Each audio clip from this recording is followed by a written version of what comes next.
is my new favorite picture. This is from our unified basketball game, something that we don't have officially at the middle school level through Special Olympics, but we've seen over the years how successful the elementary program has been through Special Olympics. And so we decided last year we wanted to try and just create our own unified basketball experience at middle school. So the only other team is Hawkins Road, so we play each other. I think that makes it even more special because it's such a showing of our community, and it is standing room only. And we thought last year's game that ended with a tie couldn't get any better until this year.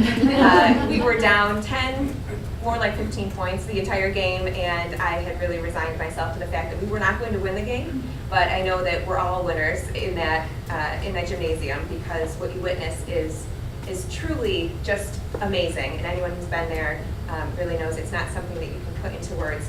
So this is one of the great pictures. One of our teachers, Victoria Morchauer at Hawkins Road, actually was kind of our unofficial photographer of the evening. So she sent us a bunch of pictures the next day, and this so greatly captures the very last moments of the game. And I think this is going to work. I will get to show you the last couple seconds that we were trying to explain to you. We had a parent in the stands when this last shot was taken. So Barker Road, again, was down all of the game, basically, until the last 2 minutes. And then we were able to get really close. We were down by 1 point, and one of our students was throwing inbound. So he's at about the half-court mark.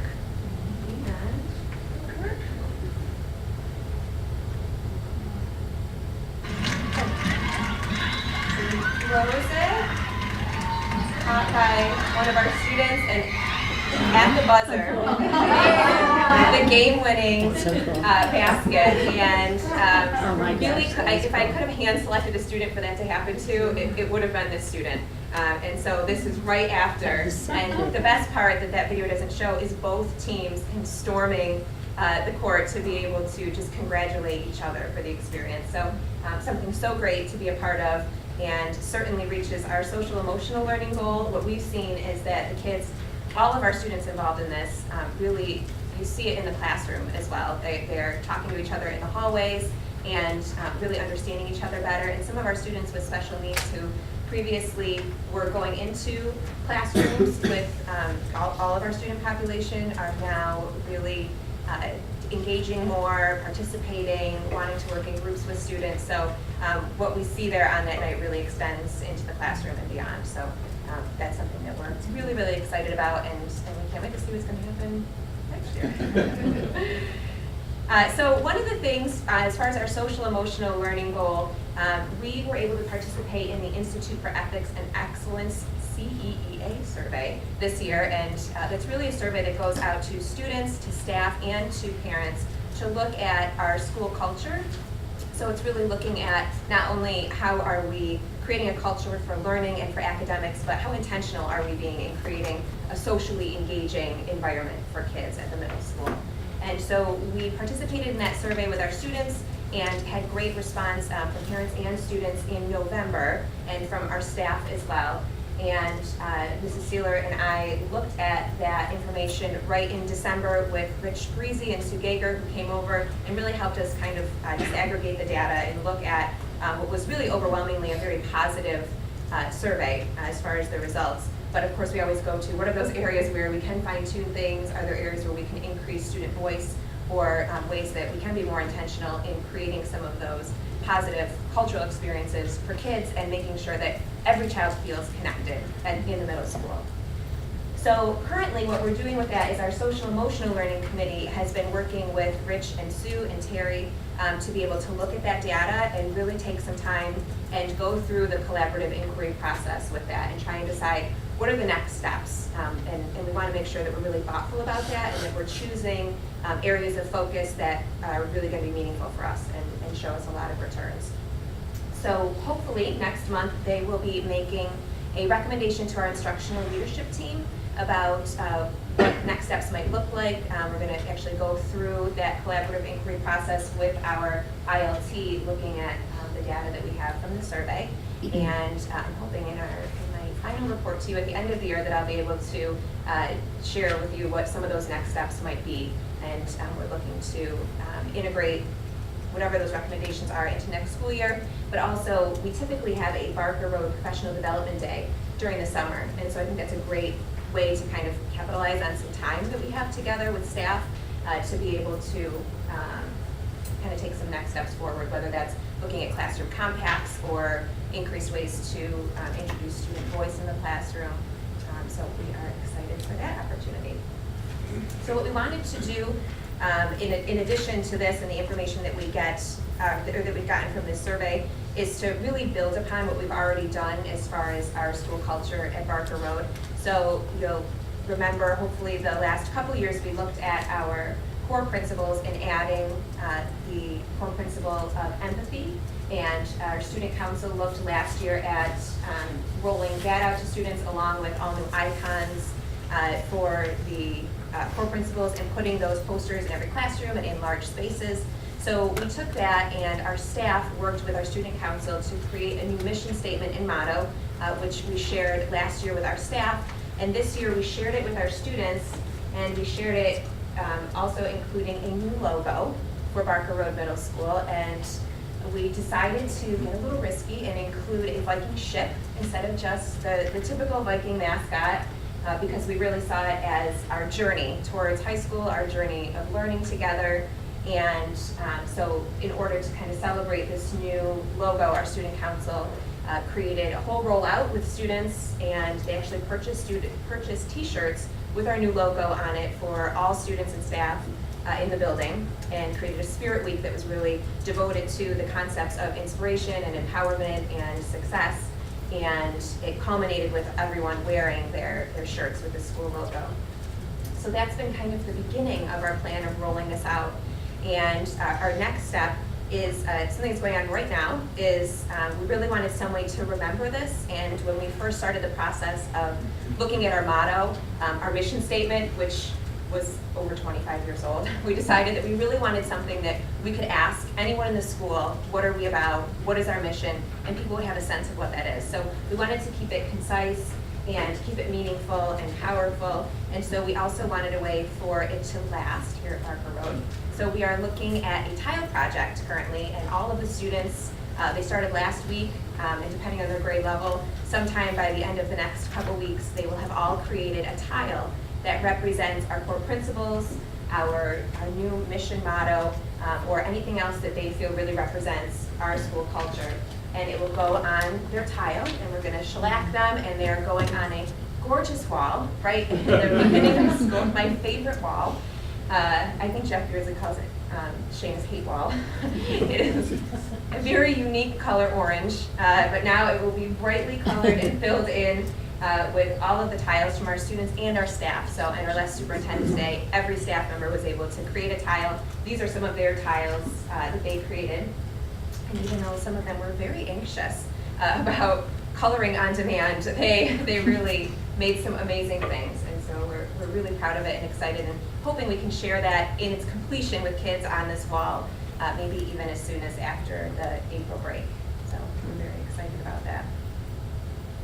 Another thing that we continued from last year with the help of the Student Services Office and Title II funding, as well as our PTSA and enrichment grant, is bringing back Sweethearts and Heroes to the middle schools this year. So they came to us last year with their message of really empowerment of students and talking about not as much bullying, but about how can we all stand up and be sweethearts and heroes in each other's lives, and how can we stand up and confront things.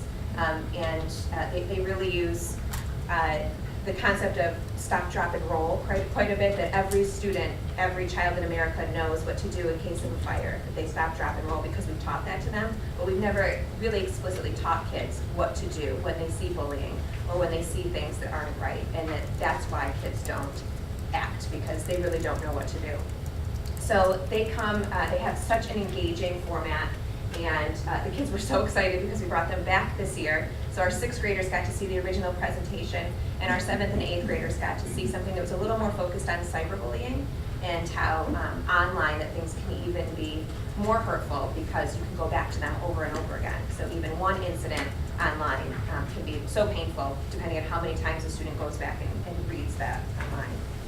So their message includes the ABCs of bullying. So they go through these bully buttons, they call them, and the ABCs that they teach, kind of their stop, drop, and roll, is away, moving the person away from the situation; buddy, becoming a buddy with the person who's in the situation; or confronting, which could be either confronting yourself or offending an adult. And they actually do bully drills with the kids, which is something that we'd like to continue at school. So within classes, putting kids in situations where they actually have to take those uncomfortable moments and step in when it's the hard thing to do.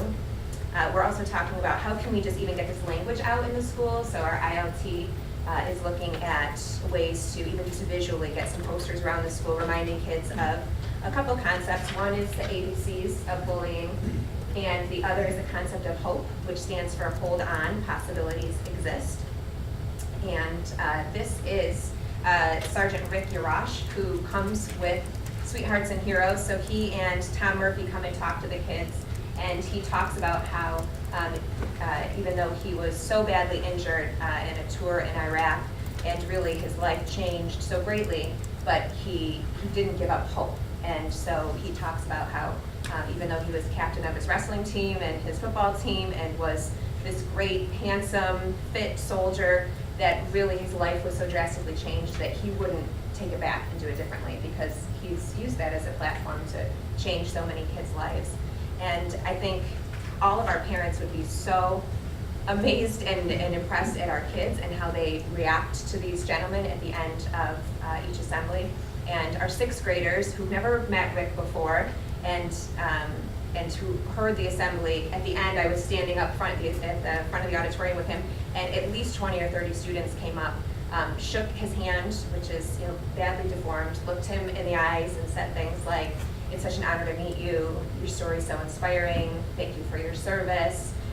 So things that are taught at home that really, he looked at me when the kids left and he said, "You have some really special kids here," and we really, really do. So we know that we can capitalize on this message that they've given to us, and so that's our plan, is to try and really not have it be a one-shot deal with this assembly, but really take it and really integrate it into our culture, and hopefully see the kids be able to put into practice some of the messages that they gave us.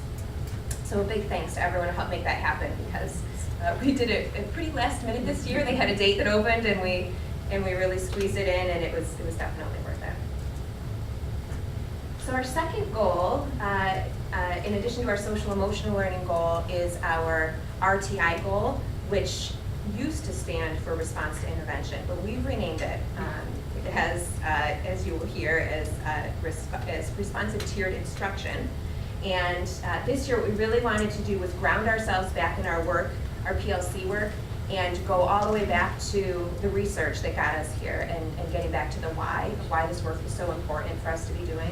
So we went back to John Hattie's work, which is really the foremost work that people go to when you're talking about what types of interventions are successful for students.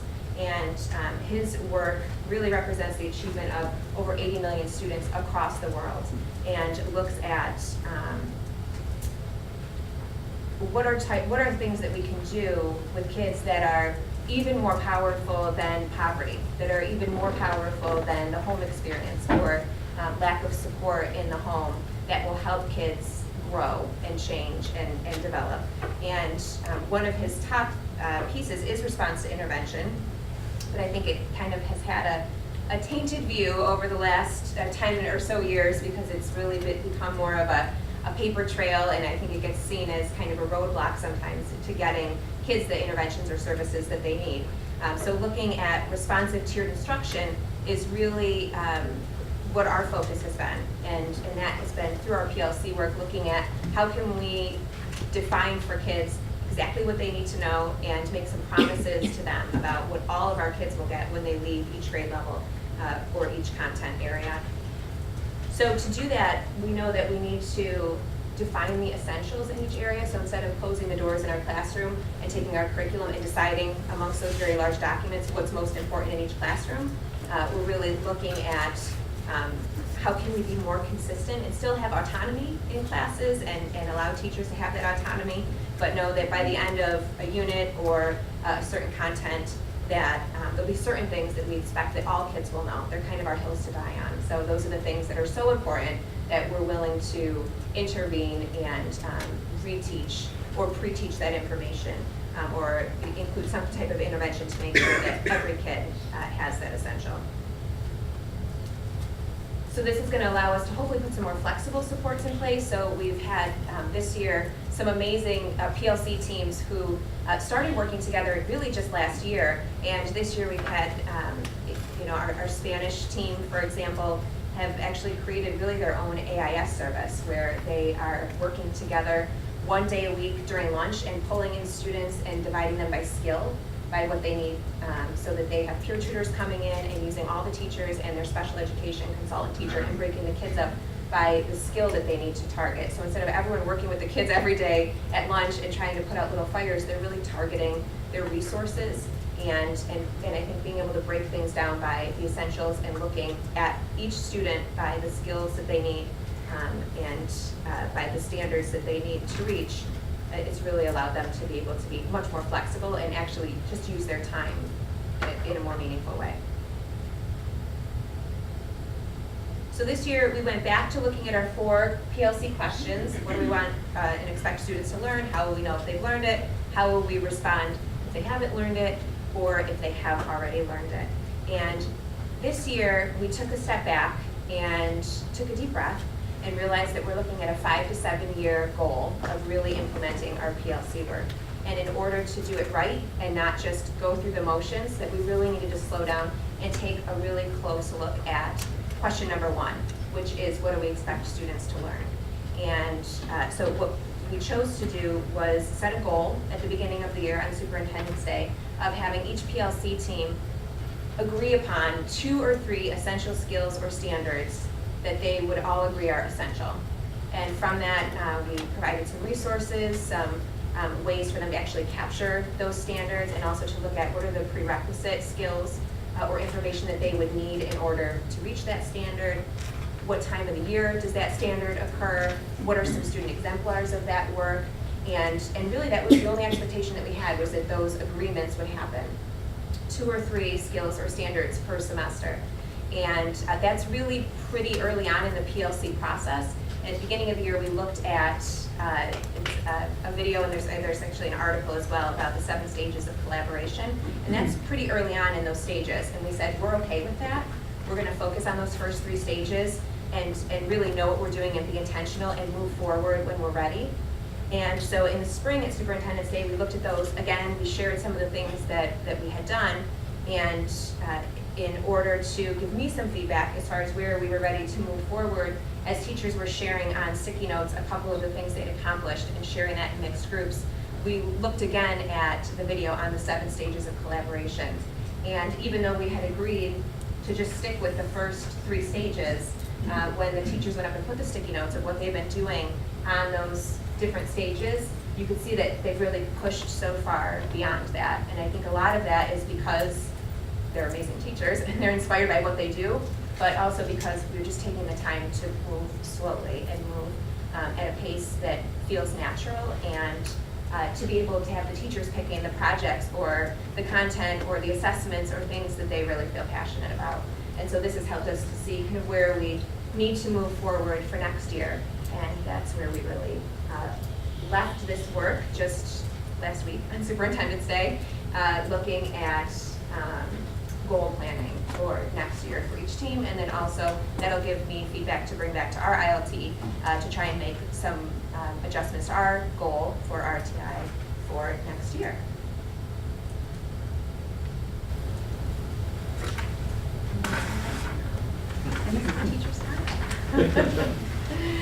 Does anyone have any questions, comments? That was great, Shana. It's very exciting what's going on. A lot of the things, the unified basketball game is great, and just a lot of the things you're doing. And I wish I'd been able to come to that Sweetheart and Heroes thing. It sounds amazing, and like the kids really respond to it. Thank you. And Shana, when we were on the tour, I was approached by a substitute teacher, and it's her 6th or 7th year teaching. And her comment was that she has never been in a building where kids have been more respectful on a regular basis, and she loves coming here. So thank you. Yes, thank you. Thank you all for your support. Thank you.